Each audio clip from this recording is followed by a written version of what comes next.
우리 하나님의 말씀에 강론에 들어가기 전에 다 같이 저를 따라해 주셨으면 고맙겠습니다. 성경을 하루 읽고 성경을 가까이 하면 세상에 멀어지고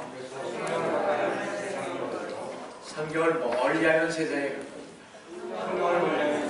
가까워집니다. 오늘 주님 안에서 여러분과 함께 오늘의 말씀을 나누려고 하는 것은 아까 공격해드린 하나님의 말씀인 김재임 성경 요한복음 12장 24절에서 25절, 마가복음 8장 34절에서 35절에서 전도자의 발걸음 13번째, 전도자의 삶과 치러야 할 희생이라는 제목으로 이 시간 은혜를 나누려고 합니다. 많은 성도들이, 그리고 여기 앉으신 여러분이나 저는 어느 누구 못지않게 전도자가 되기를 갈망해하고 또 그렇게 되기를 기도해 왔을 것입니다. 그러다가 성도들은 전도자에게 필요한 것이 무엇이냐? 전도자로서 자신이 할 수 있다는 확신을 갖고 있느냐 하는 것입니다. 만약 여러분이나 제가 유능한 전도자가 되기 위해서는 우리 모두가 지금까지 경험하지 못했고 알지 못했던 여러 가지 상황들을 체험하고 또한 알아야 할 것입니다. 어떤 면에서 우리에게 불필요한 여러 경험들이 어떤 경우에는 하나님께서 사용하셔서 오히려 다른 사람들을 구원할 때 매우 값진 도구들이 된다는 사실입니다. 여러분, 평범한 사람들은 자신들의 침대에서 밤새 편안하게 휴식을 취할 수 있습니다. 그러나 의사들은 밤중에라도 환자가 찾아오면 언제라도 일어나 병원으로 가야 합니다. 또한 한가한 농부는 자기 집에 난로가 옆에서 아랫목에서 편안하게 여가를 즐길 수 있습니다. 그러나 양을 치는 사람은 항상 양을 돌봐야 합니다. 그들의 곁을 떠나지 말아야 합니다. 그러게 우리는 디모데후서 2장 10절 말씀처럼 내가 택함 받을 자들을 위하여 모든 것을 참으면 그들도 그리스도 예수 안에 있는 구원을 영원한 영광과 함께 얻게 하려 함이라 한 것처럼 우리는 우리들의 전도 사역을 가로막을 만한 상황과 경험들을 인내함으로써 언제라도 이겨낼 준비가 되어 있어야 한다는 것입니다. 그러기 위해서 우리는 사람들을 전도하는 능력을 얻기 위하여 물과 불의 시험을 참으면서 기꺼이 경험하고 이겨내야 하는 것입니다. 또한 의심과 절망, 정신적인 고통과 육체적인 환난까지도 참고 절제하면서 기꺼이 감수해야 할 것입니다. 물론 이런 모든 환난과 고통이 우리들에게 전적으로 임하지 않는지 모릅니다. 어쩌면 이것들 가운데 두세 가지만 우리들에게 임할지 모릅니다. 그러나 여러분이나 제가 환난과 고통의 많고 적음에 개의치 않고 그것을 우리에게 맡겨진 임무라고 생각한다면 이를 통해서 우리는 전도 사역을 하는 데 있어서 훌륭한 준비를 할 수가 있을 것입니다. 만약 지금 불구덩이에 빠져 타고 있는 사람을 구하려고 한다면 우리는 불 속으로 뛰어 들어가야 할 것입니다. 그리고 만약 어떤 사람이 물에 빠져 허우적거린다면 그를 구하기 위해서는 우리는 물 속으로 뛰어 들어야 할 것입니다. 여러분, 우리가 불에 데이지 않고는 불 속에 있는 사람을 구해낼 수가 없습니다. 그렇죠? 다시 말씀드려서 물에 옷이 젖지 않고는 빠진 사람을 구할 수 없다는 것처럼 말입니다. 만약 요셉이 이집트로 팔려가지 않았다면 13년 세월의 혼남한 인생 경험이 없었다면 요셉은 자기 형제들을 살피지 못했을 것입니다. 왜냐? 일을 잘하겠죠. 마찬가지로 모세가 40년 동안 광야에서 양을 치면서 시련을 받지 않았다면 알잖아요. 모세가 이집트에서 왕자로서 얼마나 지위와 모든 명예와 환난을 누렸습니다. 그러나 그가 쫓겨나서 40년 동안 광야에서 양치노를 했습니다. 만약 양을 치면서 시련을 받지 않았다면 모세는 결코 이스라엘 민족을 이집트로부터 탈출을 시키지 못했을 것입니다. 성도는 고통과 고난의 칼날은 매우 날카롭습니다. 어떤 때는 장사가 안 되는 문제로, 어떤 때는 가정의 문제로, 어떤 때는 자녀의 문제로, 어떤 때는 내 육신의 그 병의 문제로 고통으로 죽고 싶을 때가 있습니다. 그러나 그것은 우리가 당연히 기뻐해야 할 것입니다. 그것은 당신은 힘들고 슬프게 너무나 괴롭게 받아들이기가 힘들고 또 그래서 쉽게 받아들이기가 힘이 드는 것입니다. 그러나 우리가 분명히 알아야 할 사실, 신앙에 있어서 고통과 고난은 우리에게 매우 큰 가르침을 주는 것입니다. 성도 여러분, 여러분이 어떤 방법으로든 사람들을 주님께로 인도하시기를 원한다면 여러분은 모든 시련과 고통을 통과해야 하는 것입니다. 여러분, 내가 모세가 되고 싶다고 해서 되는 거 아닙니다. 해줘도 그렇게 못해요. 또 우리가 이 많은 정말 우리보다 먼저 믿었던 목사님들, 그런 사람들이 고통이 없어서 그렇게 되는 것이 아닙니다. 우리는 편안해서, 저도 생각해보면 참 나도 편안하다고 그렇게 생각합니다. 편안한 사람에게는 편안한 것뿐이 별로 안 줘요. 고통이 있어야 이걸 이겨내고 그들을 끄집어낼 수가 있잖아요. 그러니까 고통이 없는 곳에 하나님께서 역사하시지 않는 것입니다. 시련과 고통을 통과할 때 그 당시는 괴롭지만 그 뒤에는 반드시 기쁨이 오는 것입니다. 우리는 그 시련과 고통을 반드시 기쁨으로 맞이하셔야 할 것입니다. 만약에 여러분이 그것을 기쁨으로 맞이하지 않더라도 여러분, 그것이 오면 어쩔 수 없는 거 아니겠어요? 그렇잖아요. 이왕에 오는 시련과 고통을 이 세상적인 눈으로 보지 마시고 하나님께서 주시는 것이라 생각하게 되면 기쁨이 오게 되고 이 시련과 고통들은 반드시 소망이 있기에 그것을 참을 수가 있는 것입니다. 여러분, 이런 기쁨이 없으면 세상 사람들을 주님께로 인도하기가 거의 불가능하기 때문에 그렇습니다. 여러분, 환난과 고통이 오게 되면 오늘날 많은 성도들이 예수 그리스도를 만났다고 하면서 실상 그들의 생활은 주님과 상관이 없고 주님과 함께 살고 있지 않습니다. 주님과 사실상 별거 상태에 있는 사람들이 의외로 많다는 것입니다. 그래서 교회를 옮기고 또 주님의 몸된 교회를 떠나 세상으로 가는 것을 많이 보게 됩니다. 이와 같은 사람들에게서 열매를 구하기란 하늘의 별을 따는 것과 같습니다. 이들은 기쁨도 확신도 능력도 결여되어 있고 조그만 자신의 환경이 변화가 와도 이리 요동하고 저리 요동하는 삶을 살고 있는 것을 보게 됩니다. 자기에게 다 줬는데도 뭐가 안 되면 실망하고 또 주님의 일을 하지 않으려고 하는 것을 우리 너무나 많이 보게 됩니다. 바로 이런 사람들은 믿음과 행위와 생활에 주님에 대한 확고함이 없을 뿐만 아니라 예수님을 증거하는 일이 쑥스럽고 부자연스러운 것을 봅니다. 그리고 전도하는 사람들을 만나게 됩니다. 이상하게도 이들은 강한 거부감을 갖습니다. 참 이상해요. 전도하는 사람들에게 특히 거부감을 많이 갖습니다. 신앙인이든 아니든 반발을 많이 합니다.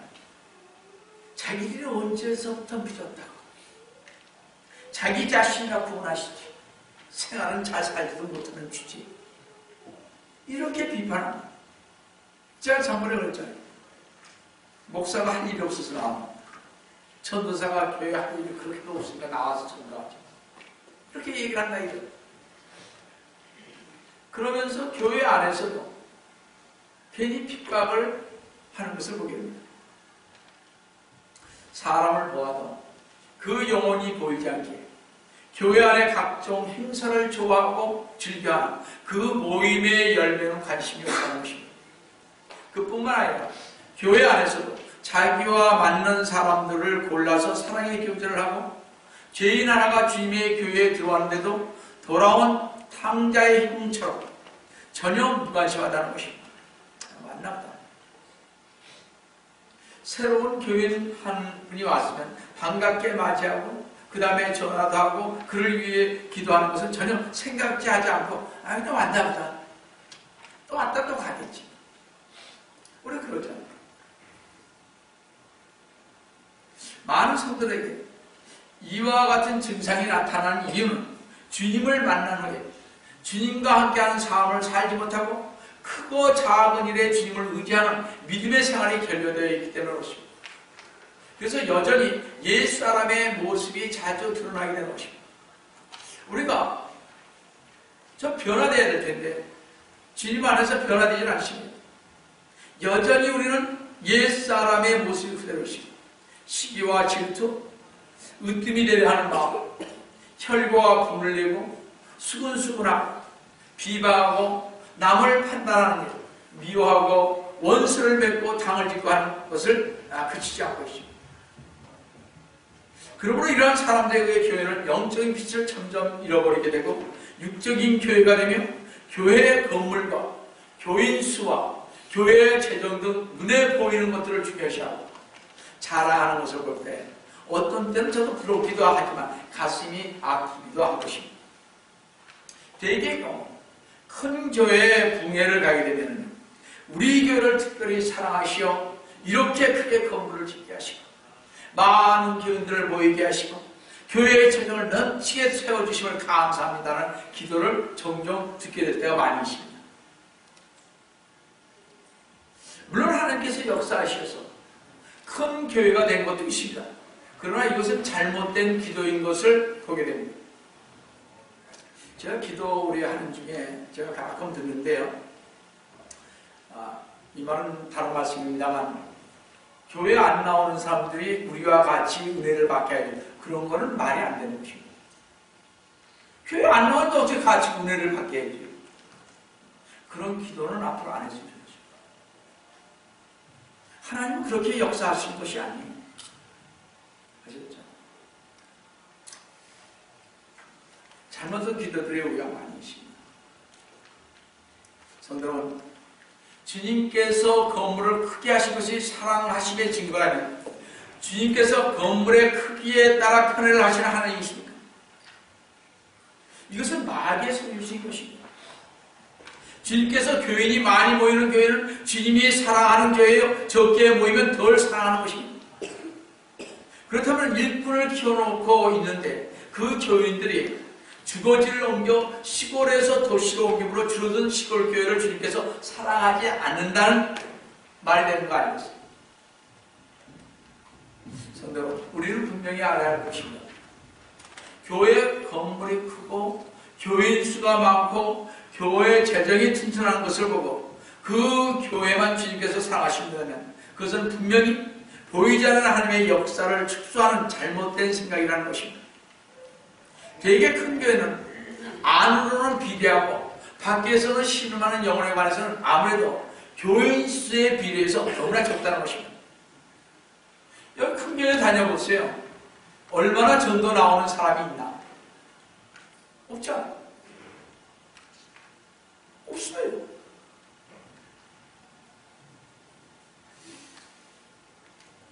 물론 큰 교회에서는 선교사를 보냅니다. 구제 사업도 많이 합니다. 또 시골에 교회를 개척합니다. 하지만 그것은 초대교회가 교회의 모든 운명을 복음에 걸고 죽음과 핍박을 무릅쓰고 싸운 것을 비교한다면 너무나도 미약하다는 사실입니다.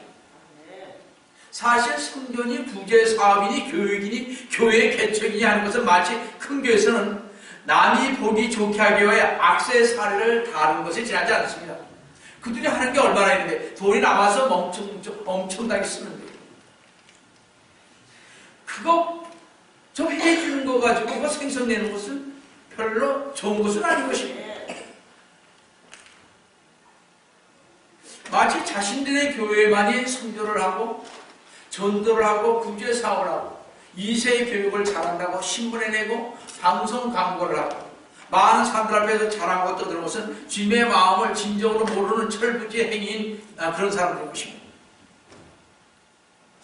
성도 여러분, 이런 때에는 우리 주님의 말씀에 좀 귀를 기울여야 하는데 이 사람들이 도저히 귀를 기울이지 않습니다. 누가복음 17장 10절에 주님께서 말씀하시기를 그러므로 너희도 그와 같이 너에게 명령한 모든 일을 마치고 나서는 우리는 무익한 종들이라 우리가 해야 할 일을 하였을 뿐이라고 말하라고 하십니다. 성도 여러분, 주님이 맡기신 일에 목숨을 걸고 사도 바울과 같이 사도 요한과 같이 충성을 해도 우리는 자랑할 바는 우리가 단지 무익한 종에 지나지 않는다고 말하고 있습니다. 그러나 우리 모두는 자신의 몸된 교회를 위해 조그마한 일만 해도 자기 자신이 교회를 다한 것처럼 가장 신실한 종인 것처럼 성도인 것처럼 나팔을 부는 어리석음을 범하고 있다는 사실입니다. 교회가 크면 더욱더 그렇다는 것을 보게 됩니다. 이것이 오늘날 우리 교회들이 눈이 멀고 비만증에 걸려서 거드름 피우고 교만하여 있는 모습을 할 수가 있을 것입니다. 성도 여러분, 이와 같은 병든 상황에서 벗어날 수 있는 길이 있다면 그것은 진정한 부흥이 교회 밖에서 일어나는 것입니다.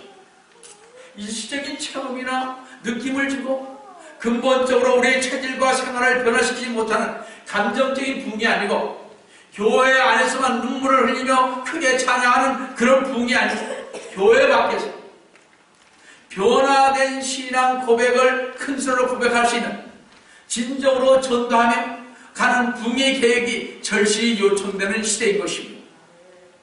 여기서 울며 불며 찬양 불면 그게 무슨 소용이 있겠어요? 나가서 나의 이익을 울었으니까 전도를 위해서 그 사람을 위해서 나가서 전도해야 되는 거 아니겠어요? 근데 실제로는 그러지 않거든요. 나가면 교회에 있을 때는 찬양을 부르고 모든 걸 우리 다 합니다. 잘합니다. 저도. 나가면 생활이 달라집니다. 옛날 생활 그대로 하면 무슨 소용이 있느냐 이런. 저 사람이 진정 크리스찬이라고 누가 손으로 가르치겠냐 이런 얘기. 저 사람이 진짜 목사라고 누가 얘기하겠냐 이거예요. 그렇지 않습니까? 저는 기도할 때마다 진정 이 시대에는 요한의 술로 목사와 같은 스폰저 목사와 같은 무디와 같은 시대의 인물이 나와 교회의 개혁의 물결이 일어나게 해달라고 기도를 참 많이 했습니다. 제2의 개혁 운동이 일어나야 됩니다. 그래서 교회의 진정한 부흥은 주님과 함께 사는 것이요. 교회의 진정한 부흥은 주님의 빛 가운데 행하는 것입니다. 1907년 우리나라 평양에 붕이 일어났을 때 어떤 일이 일어난지 아십니까? 숲집들이 문을 닫는 일이 일어난다고 합니다. 이와 같이 붕을 경험한 교회는 빛과 같이 빠른 속도로 침투에 들어가서 어둠을 순식간에 변화시키는 성령님의 권능이 회복되었음을 알게 됩니다.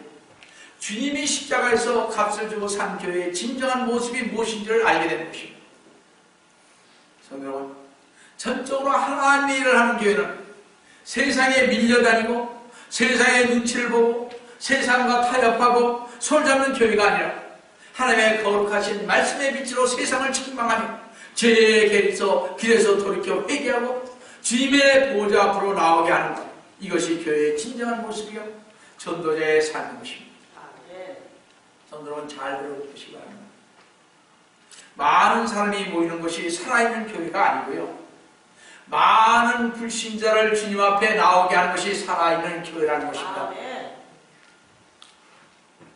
이 교회에 있다가 저 교회에 가서 이 교회가 망가져서 저 교회가 커지는 것은 교회 붐이 되는 것은 아닌 것입니다. 불신자 같은 사람도 온 사람이 없습니다. 큰 교회들이 그렇게 해서 다 빨아먹지 않습니다. 우리가 꼭 알아야 할 중요한 사실은 주님이 나를 그와 같은 전도자의 도구로 쓰시기를 원한다는 사실입니다. 역사상 모든 교회의 붐은 한 사람으로 시작된 사실을 기억하시기 바랍니다. 주님은 항상 주님의 일을 하는 데 있어서 많은 사람을 쓰시지 않았음을 기억해야 할 것입니다. 마태복음 18장 20절에 두세 사람이 내 이름으로 함께 모이는 곳에 나는 그들 가운데 있느니라. 여기 두세 사람은 그냥 모이는 교인들이 아니라 주님의 마음을 가지고 주님의 나라를 기다리는데 모든 것을 걸고 생명을 걸고 주님의 핏값으로 산 교회를 위해 희생하는 사람을 가리키는 것입니다. 이 두세 사람. 그냥 모이는 사람 말고 말이죠. 다시 말씀드려서 주님의 영광의 광함없이 나타나는데 모든 것을 희생할 수 있는 사람 두세 사람만 있으면 주님의 임재와 역사가 시작된다고 말씀을 하고 있습니다. 그런데 많은 성도는 이렇게 생각하는 것이 문제인 것입니다. 나 말고도 훌륭한 사람이 많은데 뭐.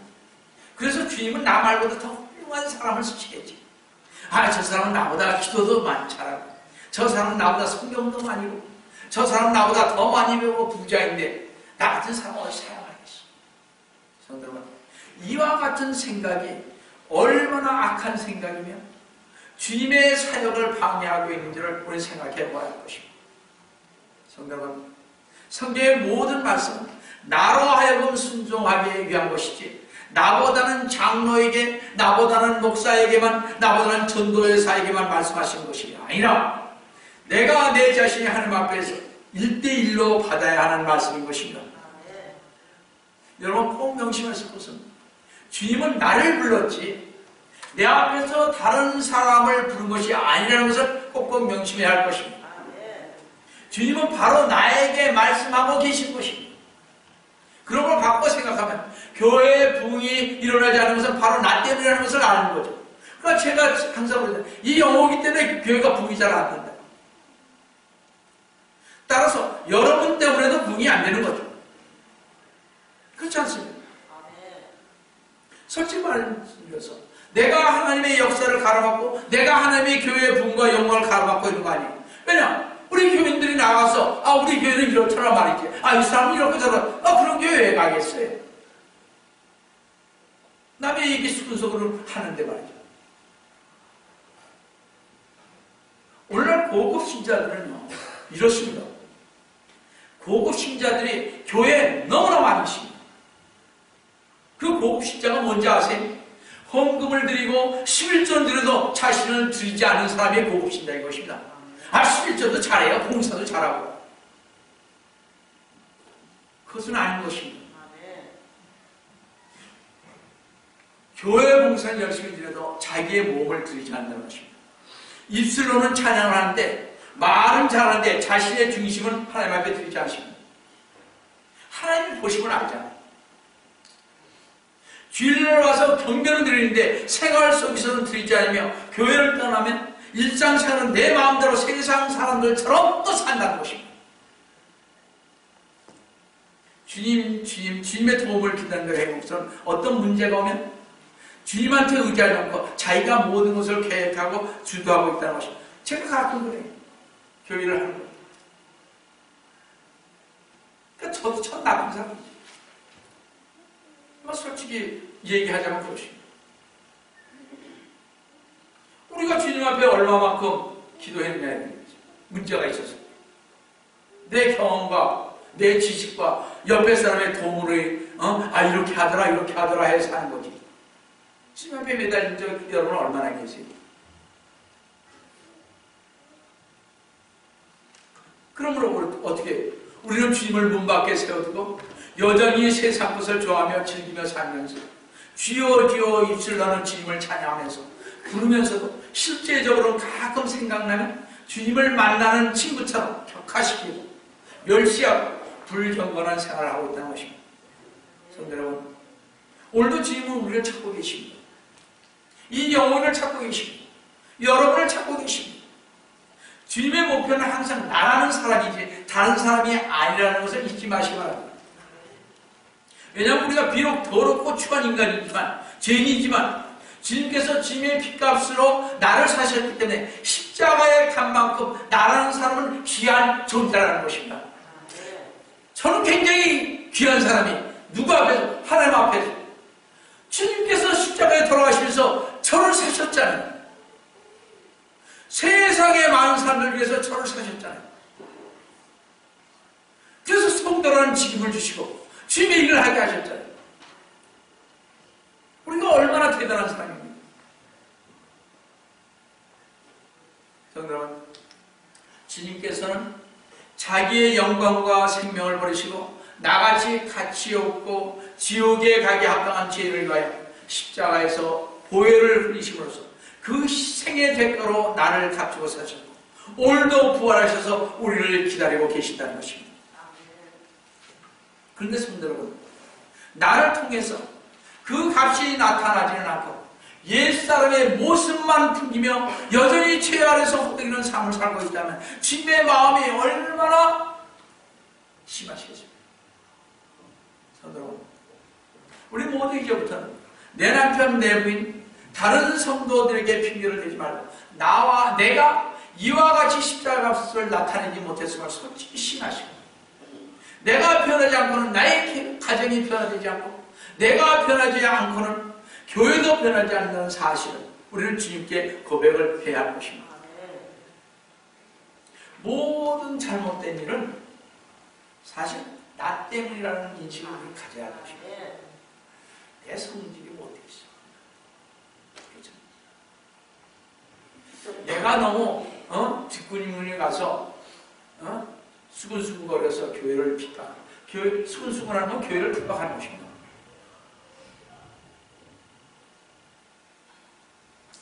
우리 오늘 보면 요한복음 10장 24절을 보시겠습니다. 이것이 24절, 25절이 저희 자원명입니다. 주님께서 저에게 주신 말씀. 안 되더라고요. 그래도 여기서 나왔습니다. 진실로 진실로 내가 너에게 말하노니 한 알의 밀이 땅에 떨어져 죽지 아니하며 한 알 그대로 남아있지만 죽으면 많은 열매를 맺는다. 성도 여러분, 주님은 여러 알의 밀이라고 말씀하지 않았습니다. 한 부대의 밀이라고도 말하지 않았습니다. 한 트로푼의 밀은 더욱더 아니라는 것입니다. 오직 한 알의 밀이라고 하셨습니다. 여기서 우리는 교인의 수를 세는 것이 얼마나 어리석고 부끄러운 일인지를 분명히 알아야 할 것입니다. 주님께서는 썩지 않고 죽지 않은 수천 수만하니 수십억의 교인보다는 단 하나의 온전히 썩어지는 성도를 기다리며 그런 사람을 쓰신다는 것입니다. 성도는 주님은 많이 배우고 박사학위 가진 사람을 거의 쓰시지 않습니다. 또 주님은 사회적으로 유명하고 돈 많은 사람을 쓰신다고 말씀하실 적이 전혀 없으시다는 것입니다. 오히려 배운 것이 없고 가난하고 사회적으로 명예가 없어도 믿음만 있으면 믿음으로 실행하는 사람만을 쓰시는 것입니다. 성도는 교회에서 똑똑하고 머리 좋은 사람이 많은 열매를 맺는 교우가 될 것이라고 말씀하신 적이 한 번도 없습니다. 신학자를 쓰겠다고 말씀하신 적도 없으시고 목사를 쓰시겠다고 말씀하신 적도 없으시고 장로를, 권사를, 집사를, 전도사를 쓰시겠다고 말하신 적이 없으시다는 것입니다. 신문회라는 분강사를 쓰신다고 강물을 신문이나 TV에 낸 교회들을 쓰시겠다고 말씀하신 적은 절대로 하시지 않았다는 것을 우리 생각해 보시기 바랍니다. 주님은 오히려 죽는 사람, 썩는 사람을 쓰시겠다고 말씀을 하고 있습니다. 한 알의 밀이 열매를 맺기 위해서는 뿌려지고 썩어야 합니다. 아무리 우량 종자라 하더라도 그런 안에 보관된 알고로는 열매를 맺을 수가 없는 것입니다. 만약에 여러분이 교회 안에서의 일에만 몰두하고 교단의 일과 성경 공부에만 힘쓰고 교회 밖에 영혼에 관한 일을 소리한다면 주님은 그 사람을 전혀 쓰시지 않는다는 것입니다.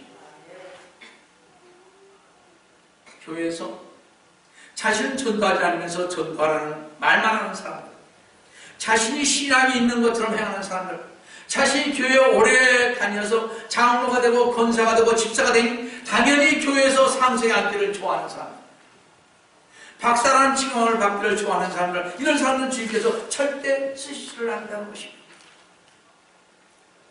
미랄이 차디찬 땅에 썩어 가듯이 죄 많고 어두운 사랑이 없어 냉랭한 세상에 자신을 투신하는 사람만이 썩는 것이 무엇인지를 알 수가 있습니다. 성도는 미랄이 열매를 맺기 위해서는 뿌려져서 땅에서 썩어야만 합니다. 오늘 본문인 요한복음 10장 25절을 잘 보십시오. 자기 생명을 사랑하는 사람은 그것을 잃을 것이요, 이 세상에서 자기 생명을 미워하는 사람은 그것을 영생까지 보잖아요. 주님 앞에서 나의 무가치함과 쓸모없음을 인정하고 무자격함을 평생 되풀이게 고백해도 부족하다고 하는 것이 은혜 안에 있는 모습인 것을 항상 생각해야 할 것입니다. 나를 부인하고 부인해도 한이 없는 것이 나의 진정한 모습입니다. 그러니까 사도 바울이 나는 괴수 중에 괴수라고 말하지 않았습니다.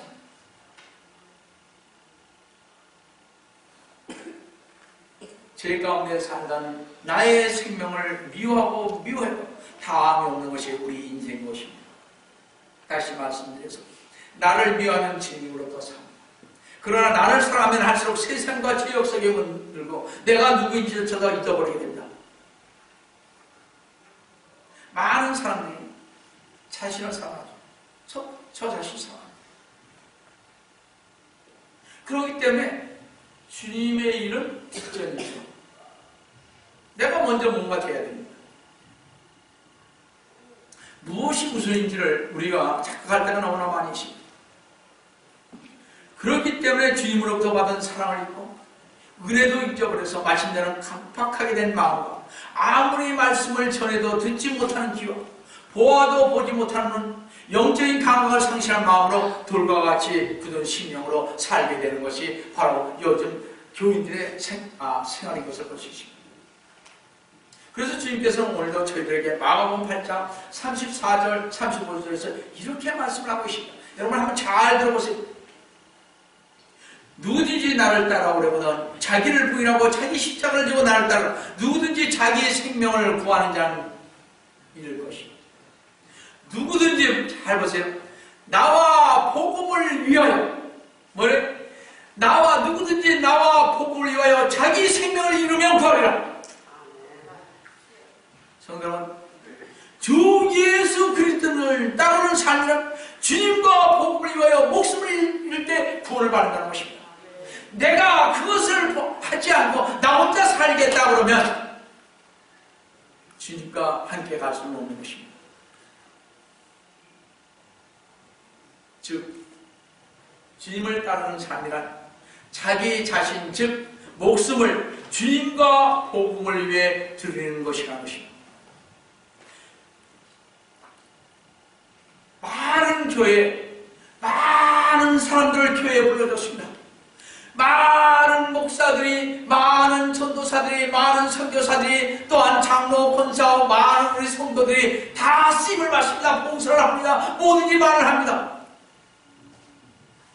주님은 이 세상에 있는 사람을 다 불렀습니다. 그러나 뭐라 했습니까? 택함을 받은 자는 적다고 했습니다. 왜 그랬을까? 바로 나와 복음을 위하여 자기 생명을 버리지 않기 때문에 그렇습니다. 바로 택함을 왜 적습니까? 택함 받은 자. 주님이 다 불러주시고 다 일을 하겠으면서도 주님의 마음에 합한 짓을 하지 않고 자기가 유익되는 것만 했기 때문에 그렇습니다. 그런 사람은 주님께서 택함 받은 자들은 적다고 했습니다. 성교에 가는 자들은 지극히 적은 것입니다. 많은 사람을 쓰임을 받아서. 이것이 제가 하는 말씀인 것입니다.